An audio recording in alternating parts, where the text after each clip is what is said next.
I have always tried to be an honorable man, and I truly believe in what we are doing here. I am doing this for my family so that they need not fear.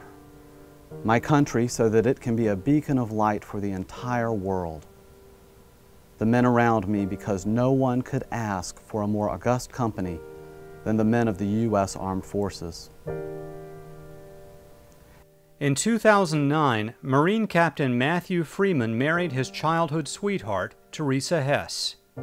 3 weeks later, Freeman opted out of the relative safety of the cockpit and volunteered for ground action when he heard the Marines needed more ground forces in Afghanistan.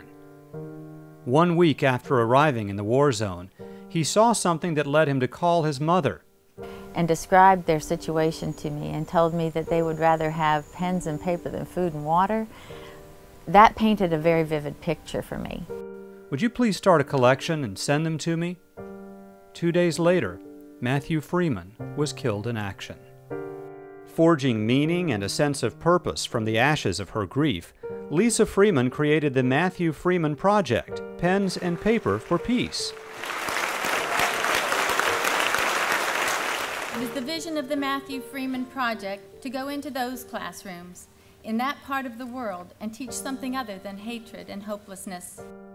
People from all over the nation joined in the effort to make Matthew's dream come true and sent thousands of tons of school supplies for American troops to distribute to Afghan children. Americans across the United States who have jumped on board to save the children here in Afghanistan. Staff Sergeant Nicole Olcott is one of the selfless American service members who took it upon herself to make sure those supplies reach their destination. In her case, a village near Jalalabad, where the children and their parents lost everything in a devastating flood. Seeing all these kids like this and knowing that the American children have such great opportunities as my own, it's a good feeling. At least knowing that you're doing something. Do you think Matthew Freeman is watching this today? Matthew Freeman is here with me right now, in spirit, but he's living this with me.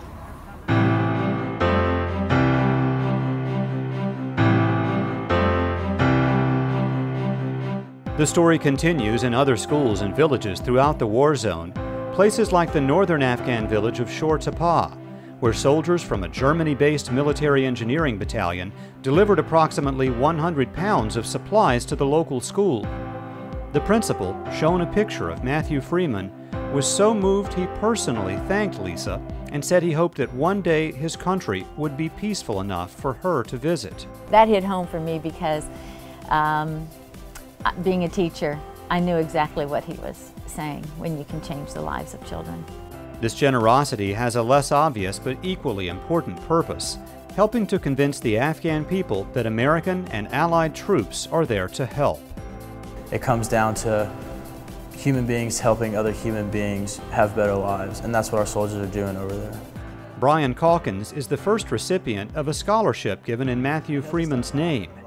In fact, the Freeman Project now funds 2 scholarships, one available to any senior for Matthew's alma mater of Richmond Hill High School, and the other available exclusively to young people who've lost a sibling in America's military actions overseas. The primary source of funding for the Freeman Project scholarships is the annual Matthew Freeman 5K Run for Peace, held in Richmond Hill's J.F. Gregory Park. I feel like God and Matthew are so present today. Now a street in front of the Bryan County Administrative and Recreational Complex bears Matthew's name, and an exhibit case inside pays tribute to the visionary young Marine. But Matthew's mission is far from over, and there are many ways that you can get involved. You can purchase school supplies and mail them to an American soldier overseas. The Matthew Freeman Project will provide the soldier's name and mailing address and give you a donation form for your tax receipts. And of course, cash donations are always welcome. Visit the project's website at www.freemanproject.org to learn more. And finally, I do this for myself, so that I might know the measure of myself, and in the end, not be found wanting.